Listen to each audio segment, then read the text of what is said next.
All right, folks, so today we'll be talking about Chapter 34, Section 4. And the title of this is The Changing Face of America.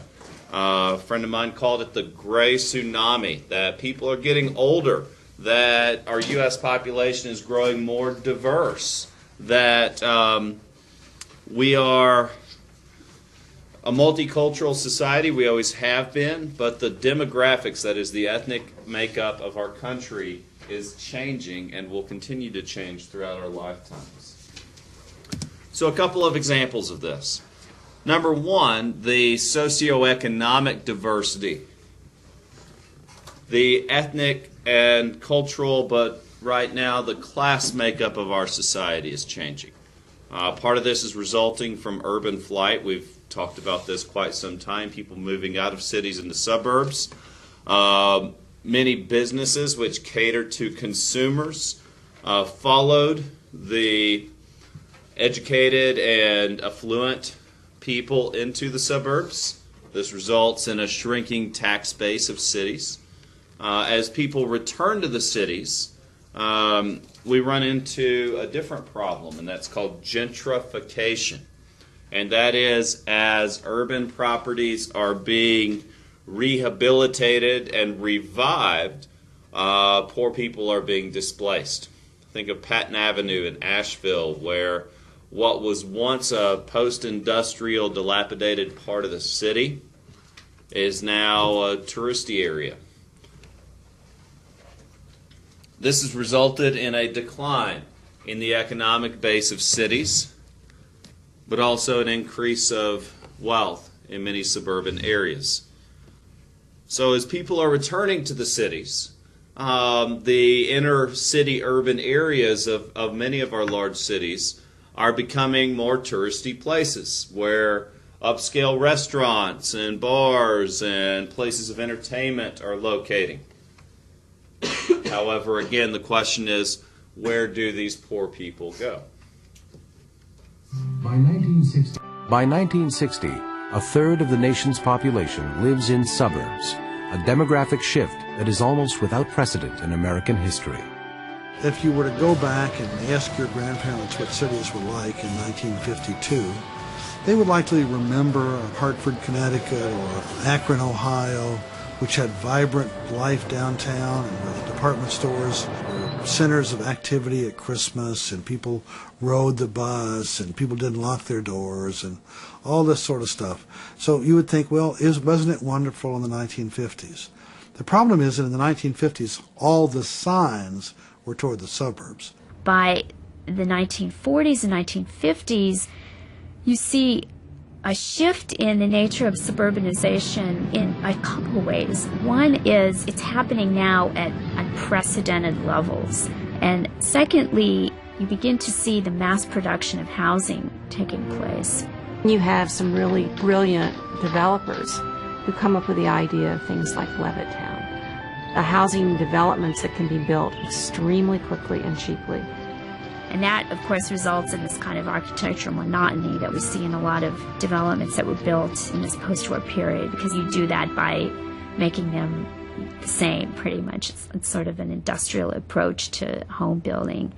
And young couples just simply flock to them, so that you find, for the first time, particularly lower middle class, second generation or third generation immigrant families moving to the suburbs looking for a new privacy that they're able to have in the suburbs of the big cities. This was an opportunity for people to get out of situations in cities that they felt were really terrible. Living in extended families in a three-story house with grandparents on the third floor and the parents and then the children, this was a situation people wanted to get out of. And the other thing that happens, though, too, is you see more intensive levels of segregation happening, especially by race. And simply the fact of physical sprawl allowed for greater social distances to really take root. In 1950, let's say, or 1960, the criticism of the suburbs was that they were all white flight from the city. And they're white in part because there are housing covenants that are established that make it impossible for people to sell to people of color, Banks will not give them loans. There are a lot of devices by which these residential areas maintain their whiteness. Many suburbs are African American suburbs, have been for a long time. The critics didn't look at that. And even the white suburbs, as D.J. Waldy has pointed out several times, had diversity. They had different kinds of people. So it's not such a suburban, evil, monotonous picture as critics drew. The Great Migration to the suburbs also influences family life and the roles men and women play. The fact that men tend to work in the city is often thought to mean that women should care for things at home. Women's participation in the workforce increases steadily throughout the 1950s. Despite all of the arguments that women should be in the home, all of the images that we have in popular culture, for example, June Cleaver in Leave It to Beaver, who stays at home with the family, or the mother and father knows best, right? Our image is of the housewife in the home, but women are working in increasingly large numbers, and married women are working, and women with children. It's really quite at odds with the public expectation about women's work. We're all aware of the sort of feminine mystique, which is really about contradictory messages that a society sends to its women. On the one hand, it says, you know, there is this role of mother and child nurturer and seductress for the husband. There's a whole series of roles that are sort of defined in the public culture. At the same time, it sends other messages. And it says, if you want consumer goods, you have to work.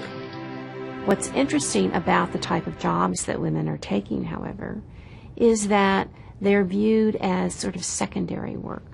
So, for example, women who had highly skilled, better paying jobs during World War II still go back into factory work, but they're in jobs that are called women's jobs, and they're less paid and less valued. So, for example, in the packing houses, women have jobs in things like slicing bacon or preparing food, but they're not moving carcasses around or doing any of the cutting, which they had done during World War II.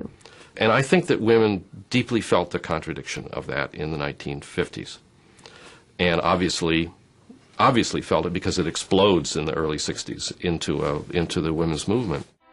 But men also receive their share of contradictory messages. There's the message to be a hero, a war hero, an athletic hero.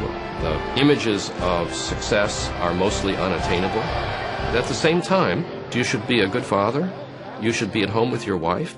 You should learn how to change an electric socket. You should be a companion. And these are different, very domestic roles. Then there's some new ones added that have to do with sexuality.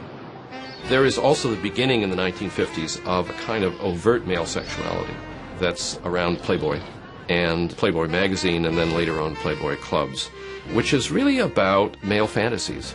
This is a kind of soft-core pornographic reverie that's tapped into and becomes a huge commercial success. And I find that to be quite fascinating. But this is all happening in the 50s.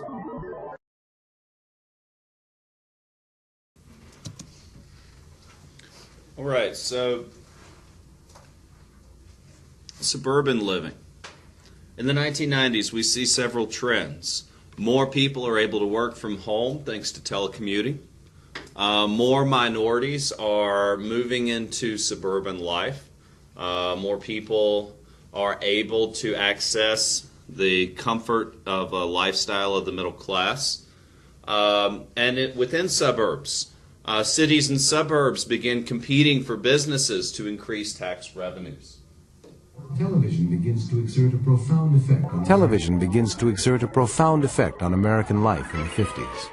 By the end of the decade, it replaces newspapers, magazines, and radios as the nation's most important vehicle of information.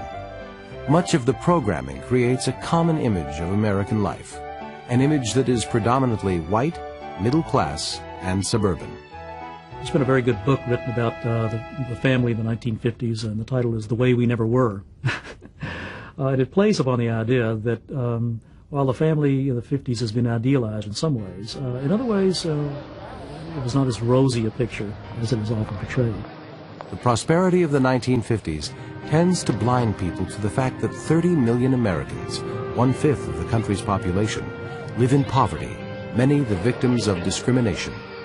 Manufacturing employment decreases in many cities in the 1950s, and blacks find themselves unable to follow the jobs.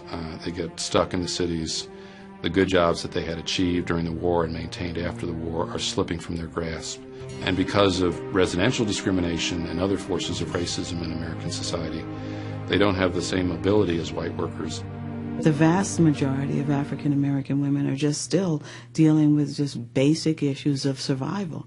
And they are being discriminated in the workplace. They are being abandoned by the men whose children they have. And the family still calls on them to be the primary support. Rural poverty is on the rise. Large landholders may prosper, but small farmers and sharecroppers find it difficult to survive. The Bracero program, which brought migrant workers from Mexico during World War II, continues in the post-war years. These braceros, these men who worked with their arms, who did physical labor, chiefly in agriculture, would come to the United States for a period of a few months, labor in agriculture, doing the work which few local residents in the United States wanted to do anymore in this booming economy, and they would return to Mexico to live with their families for the remainder of the year. Now, we know that many of these Mexican immigrant men came over and over and over again, repeatedly, over the course of those 22 years. And in the process, really linked in this human chain of circular migration, Mexico and the United States in this post-war period.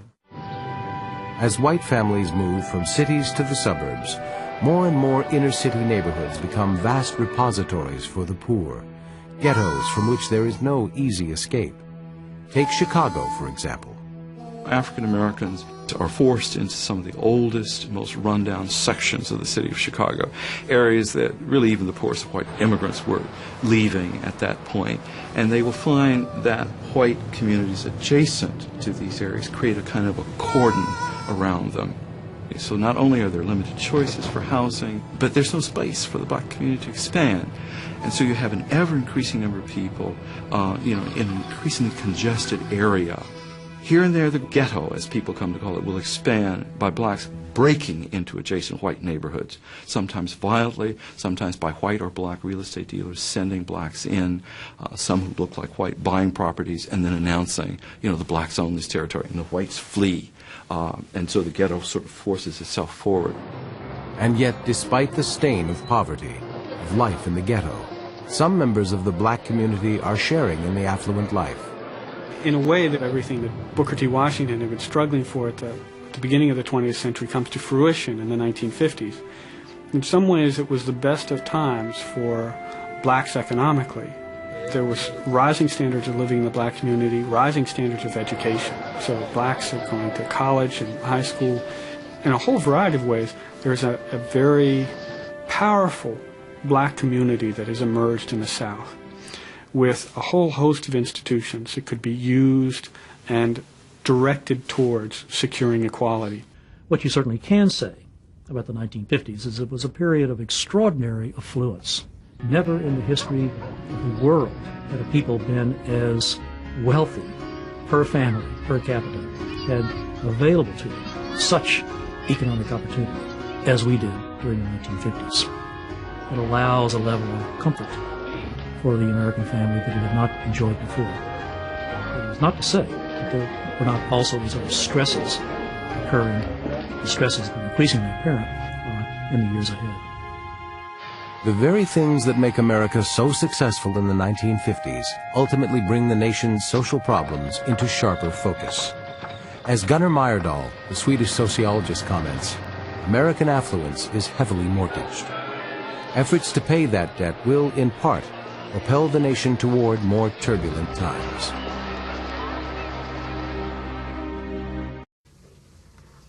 All right, and so now let's talk about the aging of America. People live longer than any other time in our history. The median age, that is the average age of the American person, has increased for several reasons. Number one, we live longer thanks to medical advances, thanks to better lifestyles, healthier food options, cleaner air. We live longer. Also, more children survive infancy than ever before. And the baby boom generation does represent the largest spike in the American birth rate in our history. Generally, our population growth has stabilized since the Second World War. So that does mean that we are having fewer children in the present day than we were in the Second World War. And so because we are having fewer children, generally, and because our previous generation had so many children, then by 2030 it is expected that 1 out of every 5 Americans will be over the age of 65. So there are concerns associated with this change. Number one, programs that pay for the elderly will become a growing part of the federal budget, such as Medicare, which pays the medical expenses for senior citizens, Social Security, which pays for partial retirement benefits for senior citizens. These may have to be restructured to avoid higher tax burdens on working Americans in the future. For example, when Medicare and Social Security were passed, the average life expectancy was 65.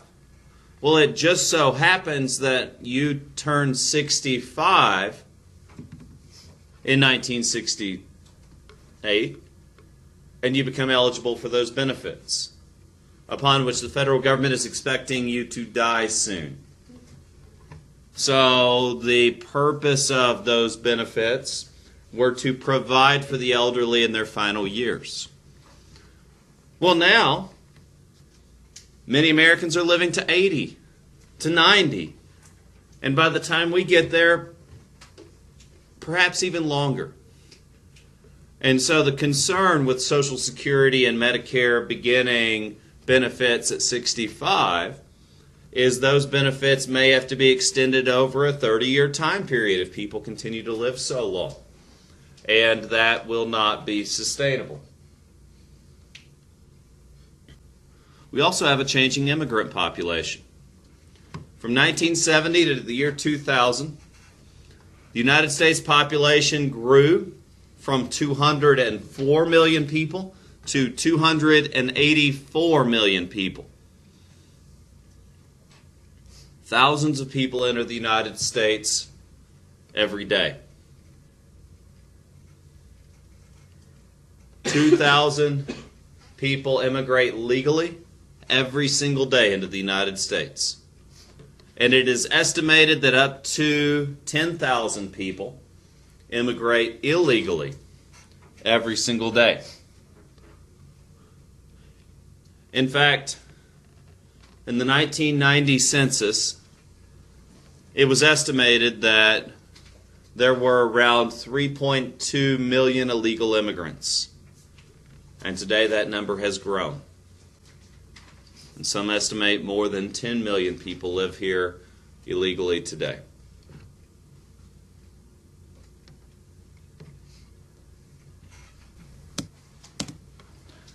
And so, as I'm sure you can imagine, this has led to ongoing debates about immigration policy. Since the 1960s, most immigrants have been coming from the Americas, meaning the Western Hemisphere, or Asia, or Europe. Throughout American history, we've debated and disagreed and tried different methods. Some of these questions have been over how many immigrants to allow into the country each year. Now, Proposition 187 mandated cuts in education and health benefits to illegal immigrants.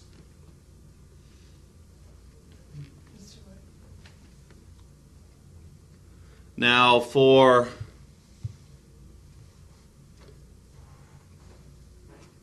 better or worse, patterns of immigration have changed our country's racial ethnic makeup. Now, throughout the 1990s, almost half of immigrants were coming from the Western Hemisphere, and about a third were coming from Asia. So, almost half coming from the Western Hemisphere, and about 30% from Asia. Now, what we're expecting in the coming years, and this is at the bottom here, is that the proportion of non-Latino whites to minorities is going to shrink. So what we expect in your lifetimes is that within 20 to 30 years, whites will be a minority.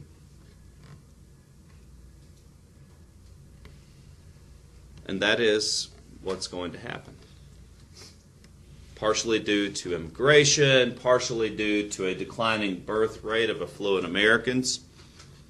But the reality is that non-Latino whites will become the minority. Latinos will eventually be the most populous group in America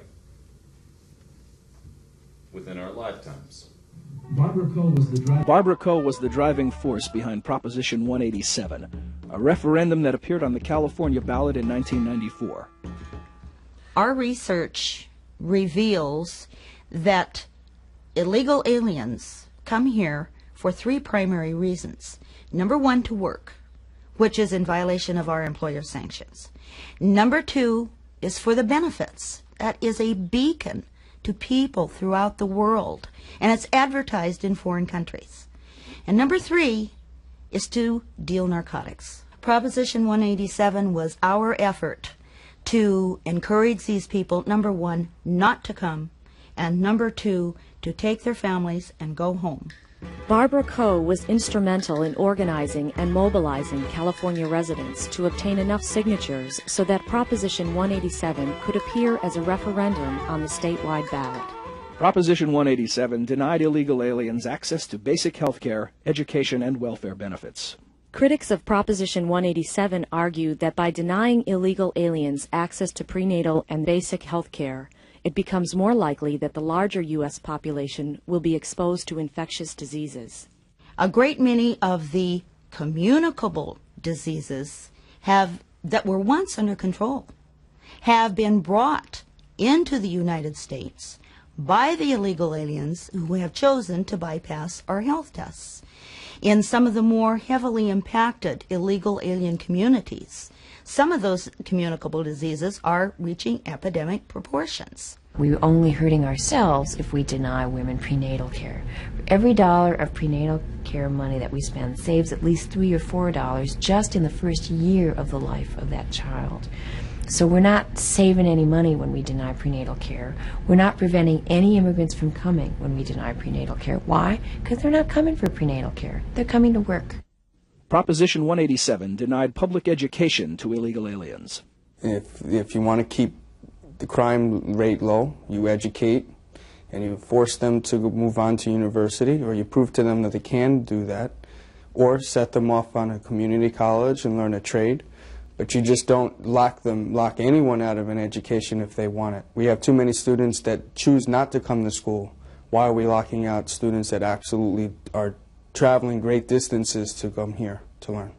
In 1982, the Supreme Court heard a case called Plyler versus Doe. It was a Texas case involving a school district that wanted to throw undocumented kids out of school. And the Supreme Court decided that any kid living in the United States was entitled to a public education. Why? Because kids are innocent of their immigration status. A child did not decide to be in the United States illegally. If a child was brought here illegally, it's because the parents brought them. It doesn't make a whole lot of sense to punish the kid for the actions of the parents. I think most of the people who voted for Prop 187 believed that illegal immigrants were taking their tax dollars in welfare. It's not true. They're not eligible, and the government has a system in place to check to make sure that people who are applying for benefits are really eligible for them. Just because Congress says illegal aliens don't get welfare doesn't mean they don't get welfare. If nobody's checking Nobody's minding the store. I guarantee you they're getting welfare. We denounce hostility toward immigrants. That is antithetical to our traditions and our national interest. And we cannot sustain ourselves as a society if we condone divisiveness.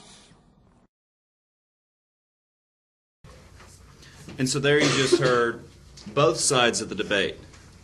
On one side, you have the Congresswoman saying we cannot sustain hostility towards immigrants.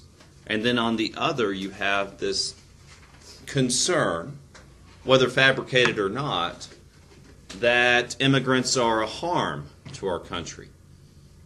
And whether that's a viable argument or not, that's an argument that many people are making, and that's one that we have to understand to get at this divisiveness that is affecting not only our election, but our country's culture today. And so what is to be done about so many people coming into the country? Because, you know, however you feel on that issue, it's happening.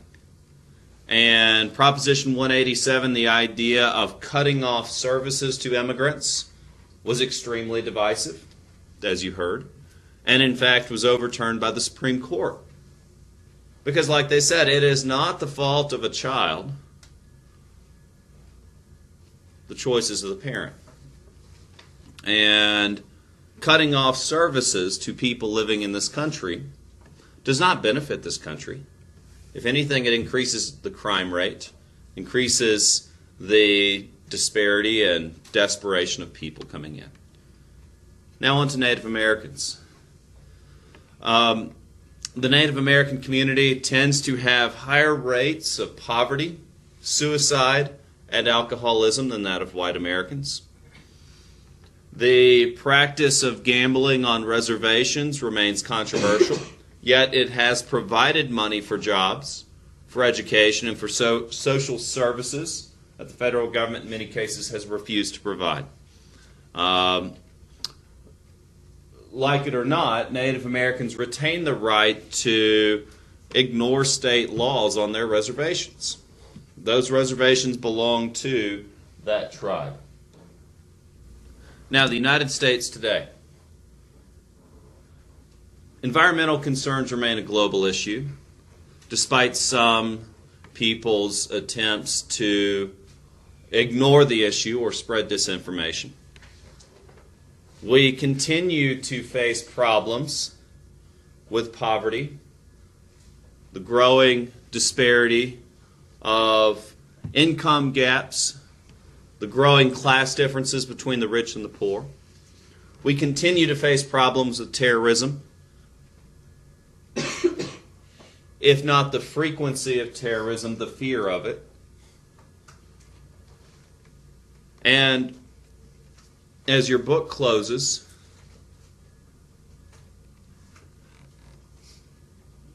effort and cooperation are what are going to be required to move forward as a society.